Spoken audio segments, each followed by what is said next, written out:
And now we can add in the branches. I'm just going to get my pattern a bit closer so I can see what I'm supposed to be doing. So when you do branches like this, try not to make, starting all the way down here, try not to make the branches too smooth. So branches tend to be knobbly. So you can kind of look at where we're going to go up to here. And so, you know, do some weird angles.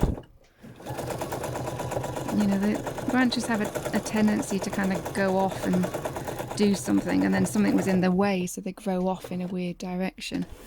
So we need to kind of, to make them look realistic, you need to kind of give them those weird angles.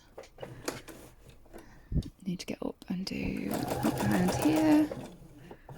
And we'll try and make it look like the branch went behind that tulip flower. Just watch out when you go up here that you're not going to go too high. Okay, so that's that outlining done. God, do you know, this automatic thread cutter is just poo. It really is. Don't know if it's just like I've used it too many times. Do they blunt?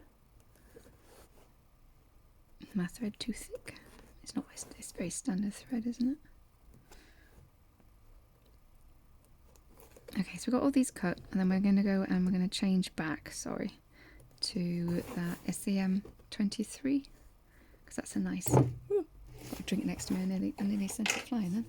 Get a little ching. Right, so that's thread choice. So we're going to go back to this one, so SEM 23.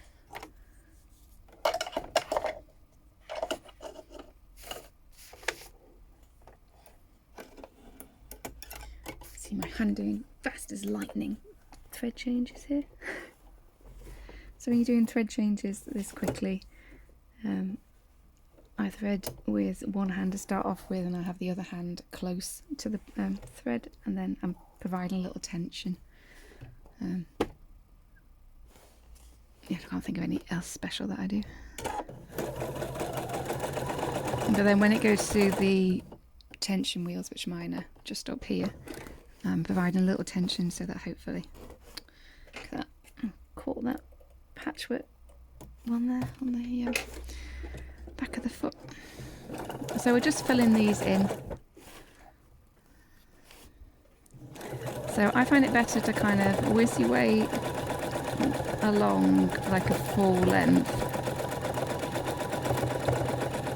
rather than going ziggy back and forth, because it's quite easy to gather stuff as you do that. It tends to go a bit better if you've got a nice long line. Then up here.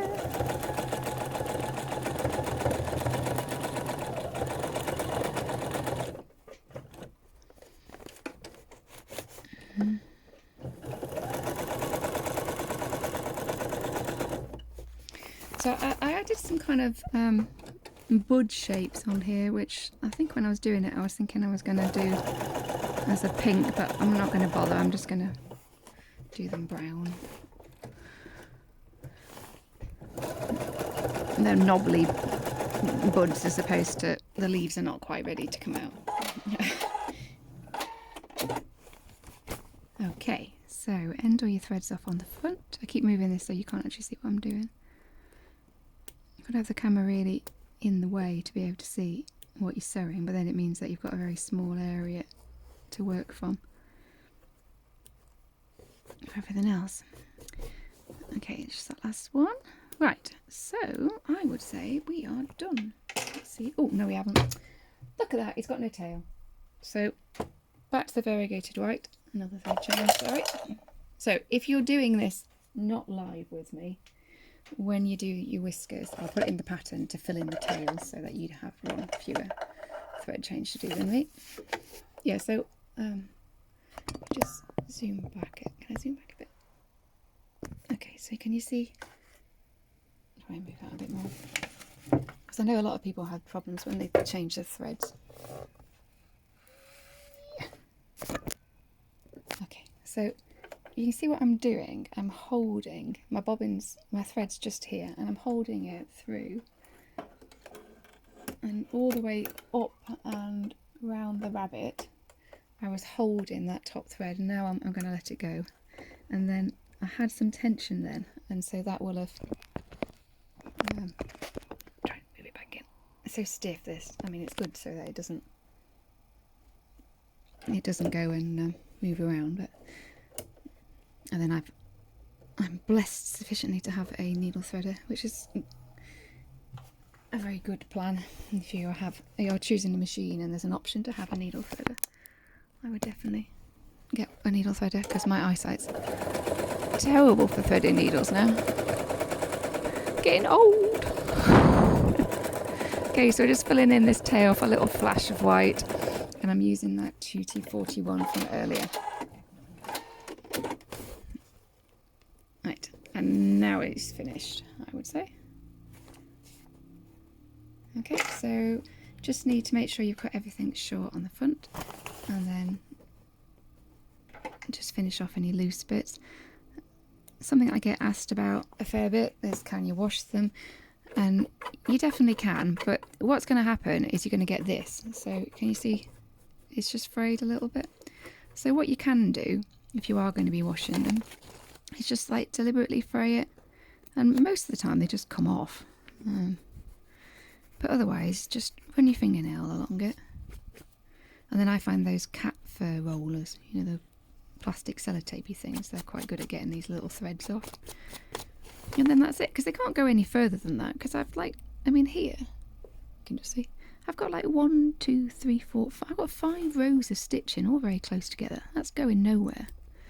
So you can just work your way around and just trim, fray anything that can go, because what tends to happen, it's down a straight line where occasionally the grain of the fabric is just lined up just slightly off the line of sewing that you're doing, so you've got a kind of potential run, and that's it really. So that's all I do, and that's enough to you can then bung it in the wash. If you missed somewhere, so say here is a bit and I went over, then it's going to be able to fray. You've not got those extra secured lines, so you do need to make sure that everything is well sewn down. And it's not a bad idea when you're doing these lines to just set it in a little bit, and that's your backup. But other than that, I find they're fine. I've got them on tea towels. I bung them in the washing machine, and they're fine. Sometimes I find if I've mixed like a linen with background, sometimes the linen shrinks a little bit more, especially if I bunged it in at a high wash and tumble dried it. But I mean, you can take more care than I do, and so sometimes I find that the background shrinks a little bit more than the foreground. So then it still holds and everything, but you get a little bit more of a wrinkled texture to the animal than you would have otherwise had. But I mean, that's my own poor washing stuff really than anything else. And could have been helped by pre-washing my background fabrics, which I never do. Okay, so there it is. So you need to turn it over. It's not too messy really. This is more when it doesn't cut, and I kind of say it gets caught. That's it. It's pulled. I'm not showing you with my finger. It's pulled the top thread under, and then catches. So I'm not quite sure what I do about that. I'd have to investigate why it does it. So I don't tend to bother cutting any of these unless there's like if it's like a very light fabric, then you might spot that one through onto this side, because this is a cream. So on some of those I would just cut those down and remove them, but otherwise I'd just leave everything on the back.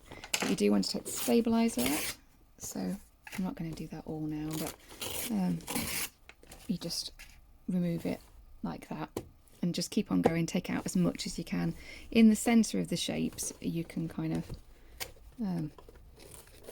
again, I'm not in the camera shot here, so this is in the back of the rabbit, so you can kind of get a fair bit of him out as well. Where it's smaller bits, flowers and things, you can't. When you're ripping, if you try and support the fabric a little bit by putting your other hand, another finger there, and then it just means that you're not pulling on the stitches so much,